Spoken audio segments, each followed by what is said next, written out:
अस्सलाम वालेकुम नाज़रीन और सामीन। आज बात करते हैं मीम से मोहब्बत ड्रामे की अगली प्रिडिक्शन के बारे में। जैसा कि आप लोगों को पता है, रोशी सरतलहा से नाराज होके वो घर छोड़ के अपने मेके जा रही थी। रोशी और सरतलहा की दोनों की बातें आप हमारे आबद साहब ने दरवाजे के बाहर गुजरते हुए सुन ली, जिसको सुनने के बावजूद उनकी तबीयत बहुत ज्यादा खराब हो चुकी।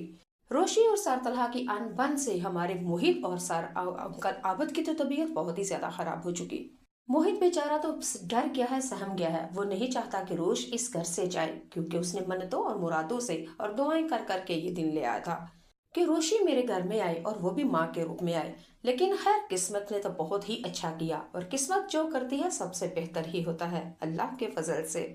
रोशी मोहित की माँ तो बन के आ चुकी, लेकिन सरतलहा और हमारी रोशी के दरमियान बहुत ही ज्यादा नोक झोंक हो रही है।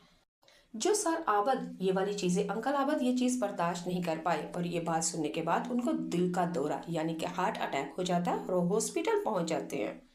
सर तलहा ने अपने बाप को पकड़ा और एम्बुलेंस करवाई और हॉस्पिटल लेके जा रहे होते हैं, और रुशी भी बड़ी परेशान होती है और कहती है, तलहा मुझे भी साथ लेके चलो। सर तलहा ने कहा कि नहीं रोशी, तुम्हें इस वक्त घर में और मोहित के साथ होना चाहिए, क्योंकि मोहित हॉस्पिटल में जाता है तो उसकी तबीयत खराब हो जाती है। खैर, रोशी सर तलहा की बात को अंडरस्टैंड कर लेती है, समझ लेती है, और मोहित बार बार रोता है और कहता है, दादा अबू कहाँ गे, दादा अबू कहाँ गे। रोशी सर तलहा की बात को मानते हुए मोहित को कमरे में ले आती है और आगे कहती है, और मोहित को कहती है, मोहित परेशान होने की जरूरत नहीं, अंकल आ जाते हैं, डैडी आ जाते हैं, हम सब मिलके बहुत अच्छी सी बातें करेंगे, लूडो खेलेंगे, गेम खेलेंगे, मूवी देखेंगे और मौज मस्ती करेंगे, और हाँ, तुम्हें पार्क तक लेके जाएंगे और ढेरों शॉपिंग करवाऊंगी। जी नाज़रीन सामीन, हमारी रोशी वाकई इस वक्त मोहित की माँ बन चुकी है। हॉस्पिटल में पहुंचते ही आबद अंकल जब होश में आते हैं तो तलहा से कहा, क्यों, क्या हुआ था, रोशी के साथ तुमने क्यों मुंहमारी की।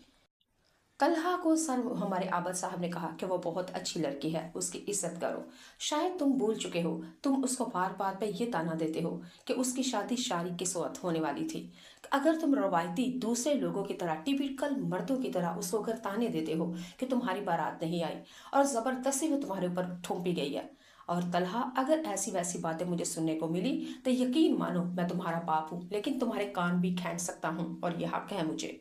आबद अंकल ने सर तलहा की खूब क्लास ली और ये कहा कि अगर तुमने रोशी का दिल दुखाया, किसी भी किस्म का ताना दिया, कोई भी तुमने उसकी किसी भी तरीके से तुमने उसको ब्लैकमेल किया, तो मैं तुम्हारा बाप हूँ और मैंने तुम्हारी ऐसी कोई भी तरबियत नहीं की। अगर ऐसा किया तो मैं नाराज हो जाऊंगा, और नाराज भी ऐसा होऊंगा यानी कि दुनिया ही छोड़ के चला जाऊंगा।